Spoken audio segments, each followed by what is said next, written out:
Hi bitches, it's Bunny and welcome to my YouTube channel.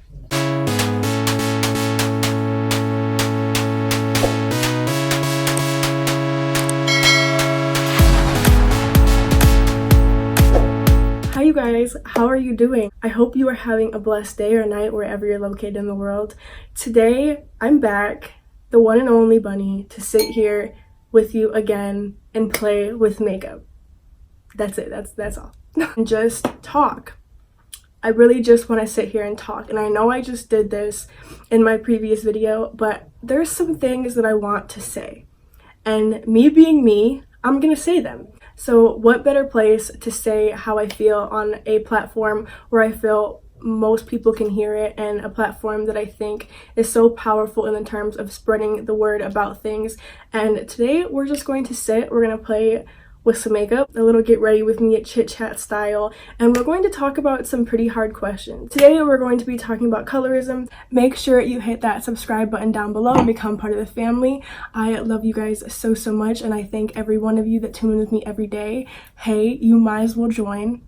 It's free. It's like you don't gotta pay nothing, so it's like, why not? You know you're watching, you know you're here, so subscribe. It's free. And make sure to hit that notification bell down below so you can get notified every time I upload new videos, which is mostly on Sunday, and then maybe a secret day coming in the future. Maybe a 2-day a week. If you want to see how I got this makeup look, make sure you keep on watching. Okay, so I'm sitting here, I'm barefaced, I'm ready to put some makeup on. I'm going to my little boo thing's house later, so you know I gotta look good, gotta get my face snatched. Today I have with me some wine. Don't know what kind it is because I stole it from my mom, but also have, of course, the marijuana. Have to have the marijuana. And we're just gonna do some makeup and talk about blackfishing and colorism and all of that kind of stuff in general, because I know I just did this, but I just feel like I need to talk about it again. I like just sitting here one-on-one. I feel more intimate. That's a weird word, but it feels a little more intimate than, you know, doing the other kind of stuff. I really just like to sit down sometimes with y'all and just talk and vent. I want to go for like a bronzy look, but we'll see where it gets me. But we're gonna go right in with our Too Faced Born This Way, same thing I used last time. Don't try to fucking at me. Nobody try to at me, because I know it's not my color. But that's none of your business, and you need to mind yours. What is better than wine and weed? So stupid. I had to reset my makeup. Okay, I didn't even prime my face. I'm gonna be going in with moisturizer first, not foundation. I don't know where my head was just at, but I'm gonna go in, same thing last time, the Murad with SPF, because you know we gotta be moisturized. We ain't no dry hoes out here. She's red, she's tomato, and she's living her best life. But didn't God drink wine? I don't know, I need to read the Bible. I feel like he did. Or was it a sin to drink wine? I feel like God drank wine or something. Like he turned water into wine maybe and didn't drink it. That's a waste of wine. My cheeks always look red. Always when I film, because it's so hot in here. All the lights, it really does make you so red. And no amount of air conditioning and air could really do the job. I look truly terrifying. Next thing I'm gonna go in with is my Tarte Shape Tape, of course. Gonna blend that out with a little cute little mini beauty blender. It's so damn adorable. Don't I look like a little sunflower with the colors I have going on? Which I'm okay with that. Wasn't intended. And then when I got recording, I was like, hey, I look like a freaking sunflower.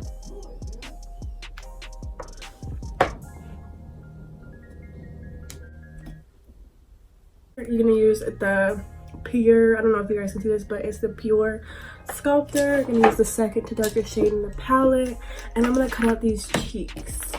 Another drink of wine, because you know, she's living. I literally didn't even have my earring on my fucking ear. Now, when the fuck did that come off?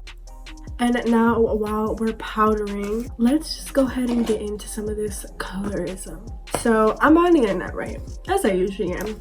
And I'm on Instagram, and I noticed that there was a post on Juvia's Place talking about Jeffree Star.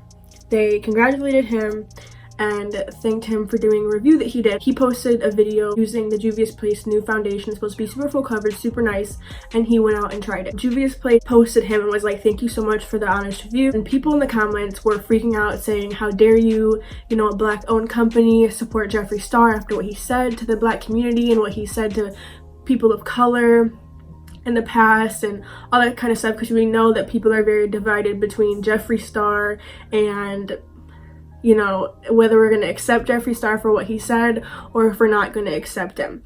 And the way I look at it is this: he has about, what, like 10 million subscribers on YouTube. As a brand standpoint, I can see 100% why they posted him. Not saying it's right or wrong, but I can see why they would do it. I can reason with them because he does have such a high following on YouTube. He promoted their product and they are an indie brand, so they're not super up there like that, you know. They're not really known as much. Nikki Tutorial raves about them, but as far as that, they're indie. They're still new and coming up, and so they shouted him out because, you know, they're probably grateful for the amount of views he gave it, but some people were just not okay with it, which is also understandable. The way I feel about Jeffree Star is I'm not one to hold grudges. If he apologized, then okay. I'm neither here nor there with him. It's not like I super love him or I super hate him. I'm just like okay with him, you know what I mean? His videos are of course entertaining. He's a figure, you know what I mean? He's a real person in the day, but he really does have an online persona, being this rich uppity guy. His videos are interesting to see into the 1%'s life, because, you know, a lot of us weren't born in the 1%. I surely was not born in the 1%. However, Alyssa Ashley, if you don't know who Alyssa Ashley is, she is a bomb-ass, dope-ass YouTuber. She came out with a statement via Twitter saying the reason she did not support the Juvia's Place's foundation or upload anything about it is because Juvia's Place does not support black women. She made the statement that even though it's black owned and they make it known that they're black owned, that they are not there for the black consumer, for the black influencers. They didn't want nothing to do with them, PR-wise, to even hit them up until their foundation came out. So then Jackie Aina speaks out as well. And if you don't know Jackie Aina, then what are you doing? She is a black YouTuber. She's really proud of who she is. You can tell. She pretty much spoke out after Alyssa Ashley and was like, yeah, this is the reason I don't support them, because they don't support the black community and they only want the black community to be a part of their situation when it's beneficial for them, but any other time they don't support black people. They both made it adamant that this is something that they didn't want to share, but they felt like they needed to share after the picture was uploaded of Jeffree Star on Juvia's Place's channel, because they have a hard stance on Jeffree Star and the way that they feel about him, and they feel as if a black owned community should not be promoting someone that has downgraded black women, that has thrown things at black women, that has said nice things about black women. Whether he apologized or not, that apology was not good enough for them, and that is okay. I'm gonna pause where I was at for a second. I'm gonna go ahead and hop off and do my eyebrows real quick, and then I'll come right back.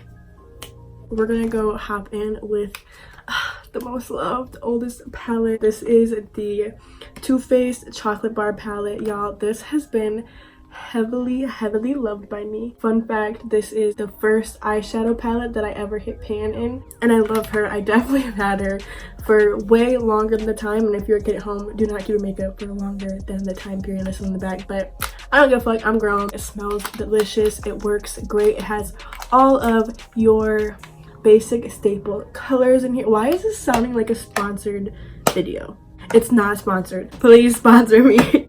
I'm just gonna go in and do like a cute little bronzy eye, nothing too crazy. I'm gonna go in with this hazelnutty color right here on the crease. That leads me back to my last video where I told you guys to really pay attention to who you support. It's honestly so important. It's these brands that some of their pages don't even have people of color on them, and they only have white people or light-skinned people. Really, honestly, the dark-skinned girls and the chocolatier girls that do get left out of these situations. So it's super important to watch who you support, because it goes back to the simple things such as if they launch foundations and concealers that are not your shade, you probably shouldn't be supporting them, because why should chocolate and dark girls be a second thought to anybody. If that was a white person thing, that'd be crazy, right? So why is that a thing that chocolate girls should have to go through? Why is their color not considered a regular color? I'm gonna go in with the shade Milk Chocolate now in the crease. I'm gonna go in with this color right here called Triple Fudge.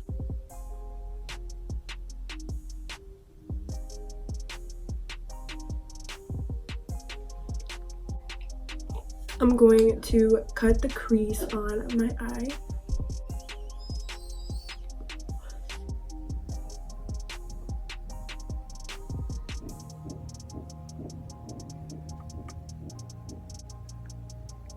I was sitting in my room the other day and I was thinking, like, when did being of color, being black, and black heritage became almost trendy? When did that become a popular thing to do? Because I remember back when I was a kid and I used to have the braids and stuff like that, I used to get made fun of. For decades and decades, black women have been called ratchet and all these derogatory ass names, not taken care of, not well kept, when they wore stuff like braids.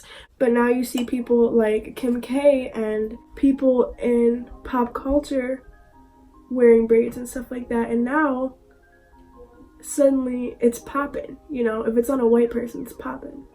And it's really unfortunate. I just don't get it. You see on social media pages, just pages and pages and pages of them posting light-skinned women, but you never really see too many dark-skinned. Don't get me wrong, there's plenty of pages who do support, but there's also plenty of pages that don't. I was talking to my friends last week and we got into a debate whether Ariana Grande is black or not. And that's another great example. Not saying she is blackfishing at all, but she started off one color and ended up the complete other. Her voice got different, all this kind of stuff. I just think it's super unfortunate that black heritage has become almost like a fashion. People want to do these hairdos that are black inspired, outfits that are black inspired, but when the black woman was wearing it, it was inappropriate, and all these other things that are so sad. Same rules apply to the lower lash line. For this video, I'm gonna be trying out these new eyelashes I got today at Ulta. Aren't they so pretty? Never seen this before. They're called the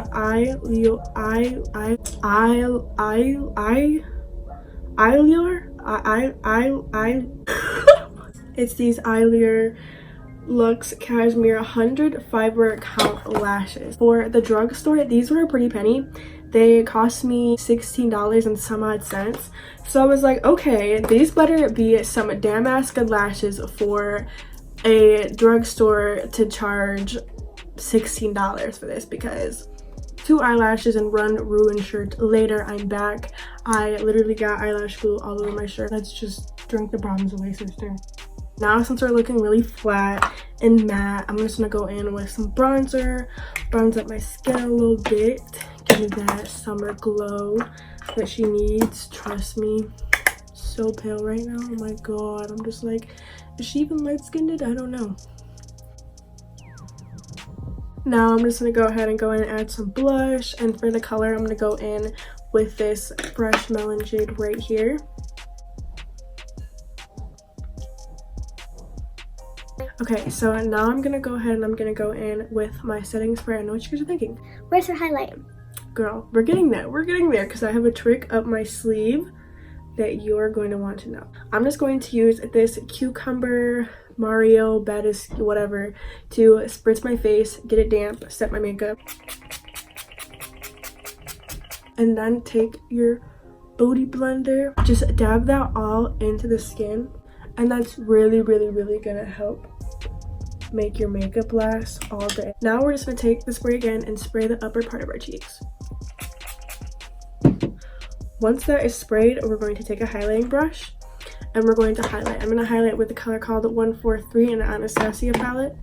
The glow, oh my god, the glow from your face being wet. And it's better if you do it this way opposed to the way of spraying your brush because the wetness can actually ruin the brush. Yes, girl, yes. I'm just gonna go and throw on a lip and then I'll be right back.